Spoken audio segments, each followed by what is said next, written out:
Hello and greetings. It's been 3 months. We have started this journey in learning with Dr. Purnima George, and I have completed 3 series and couple of stray videos where I have answered your questions. It's been a fabulous journey with you all, and I have grown as a person, learning many things as I had to research for the videos.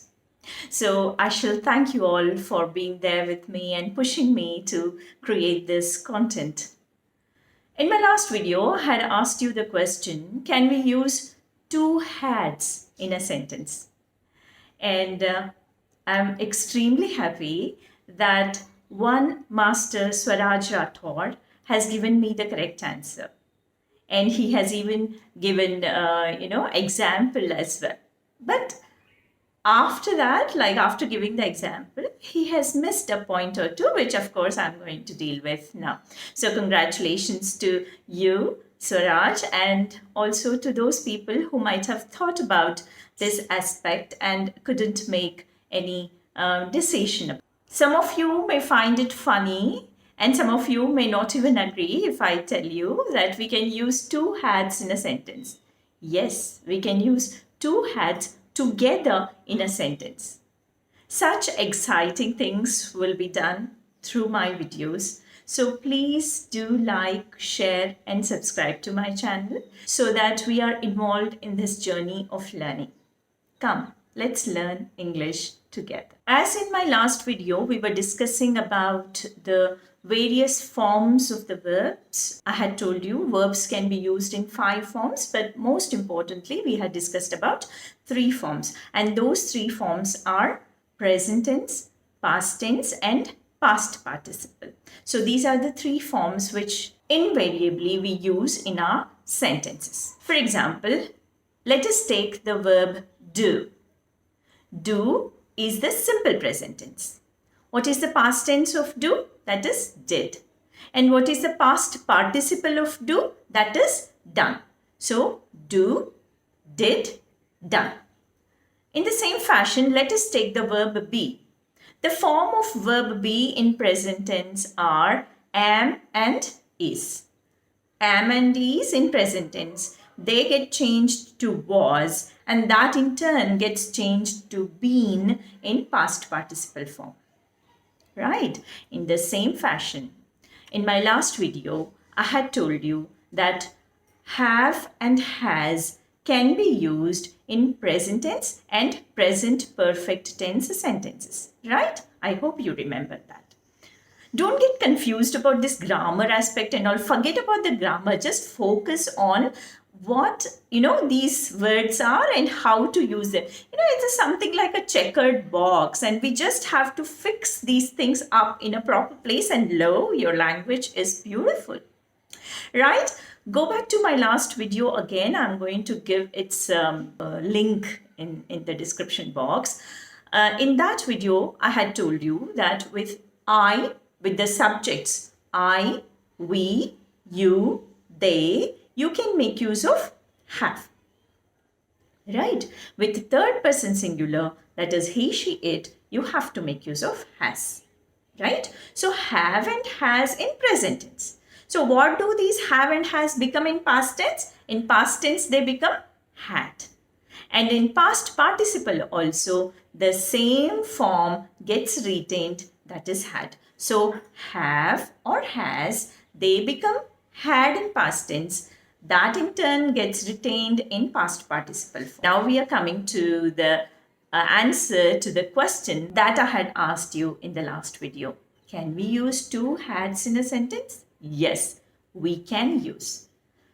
We can use two hads in a sentence when the first had acts as the helping verb and the next had acts as the main verb. The form of main verb in its past participle form. Actually, in a situation in past where one had enjoyed or suffered due to certain thing, at such a situation, we can make use of past perfect tense. Right? Or pluperfect. I'm going to talk about what is pluperfect in a bit of time. For example, I'm going to use the example given by Swaraj.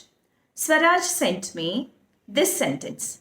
Renu had had too many donuts.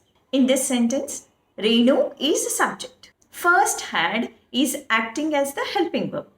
And the second had is the past participle form of the main verb. The main verb was have, so now it has become had here. So this sentence, Renu had had too many donuts, tells that this girl called Renu had too many, because of which she may have suffered, that is what the meaning we get out of this sentence. Let us go on to another example. Raman had had an awful evening.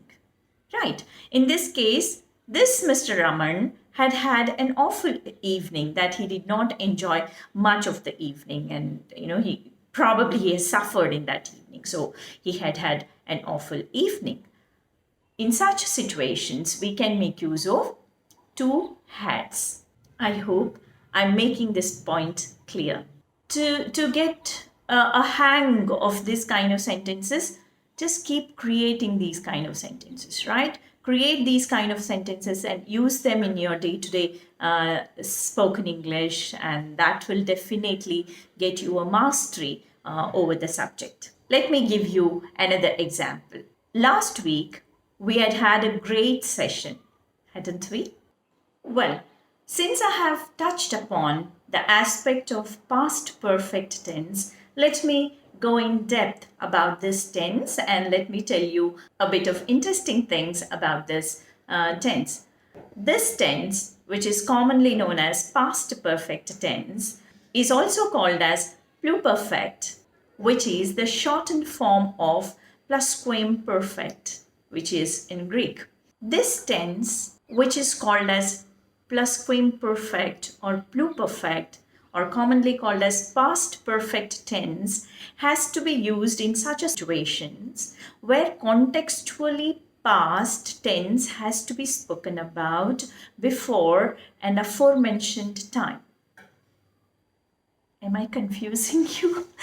No. Don't feel confused about it. Let me clarify it. Let me make it very simple. Like, say for example, there are two actions that have happened in the past. Okay, forget about all the other things. There are two actions that have happened in the past, and those two actions, they have no bearing on the present at all. Now they have no bearing at all, but we are talking about that action and that time.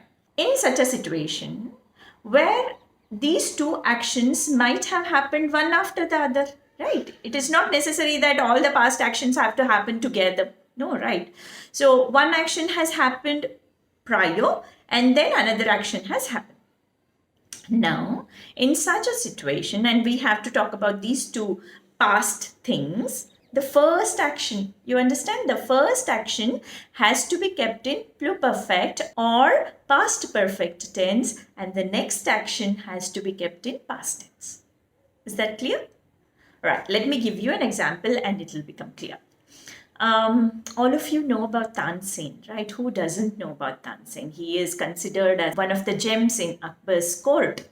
So this Tansen, let's take his example. Tansen had created a spell even before the king went to garden. Right. There are two actions here. Which are the two actions? Tansen had created a spell. What a spell means? A kind of magic. With his music, he used to create magic. Wow, it is an alliteration here.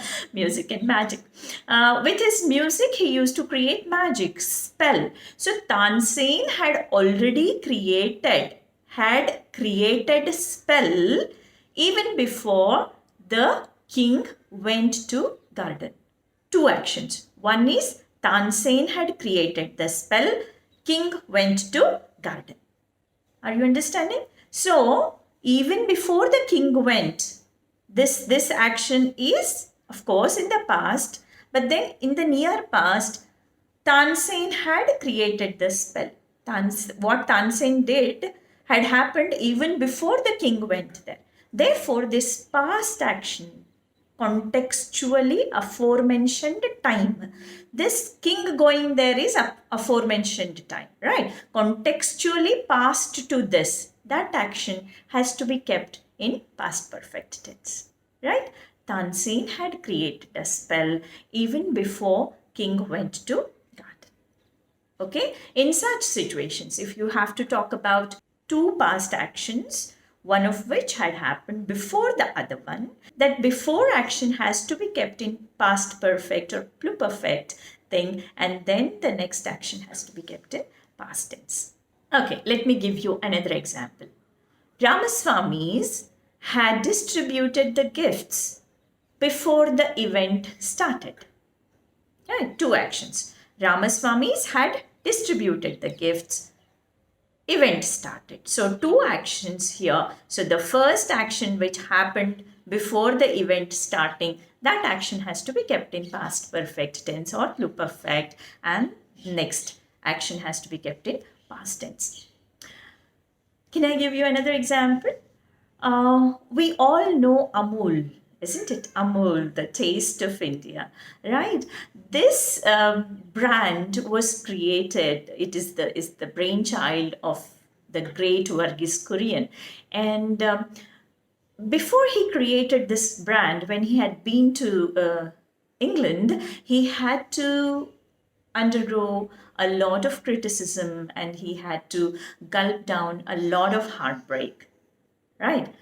Then his anger and his the way in which he reacted to those criticisms, that is what we see today as Amul, right? So for that we can say Kurian had to gulp a lot of criticism. Such an amazing thing, when somebody criticizes, if something as positive as a brand which becomes the name for India, the whole of India, and which becomes the brand ambassador of the whole nation across the globe, if that can take birth, nothing like that, right? I think we have something to learn from Varghese Kurian, that how to take the criticisms and take it head on, and then you start doing what you're best at, and then whole world has to listen to you. With this, I come to the end of today's episode. I hope I have cleared the doubts about past perfect, which is called as pluperfect, which is the shortened form of plusquamperfect. Then I have also cleared the doubt about how to make use of two hats in a sentence, and how we need to keep past perfect tense, or how we need to use past perfect tense in our sentences. But then before going, I would like to give you a question. The question is how to make use of the modal auxiliary can in a sentence, right? How to make use of the modal auxiliary can in a sentence. Please send me the sentences in my comment section so that I get to know where exactly is the problem. Of course, I have something in my mind to talk about can and all, but then let me also know how these things are used, and if I have to work on it more, and then if I have to give something more about it, I'll be really glad to go through all your comments and then work for the next video.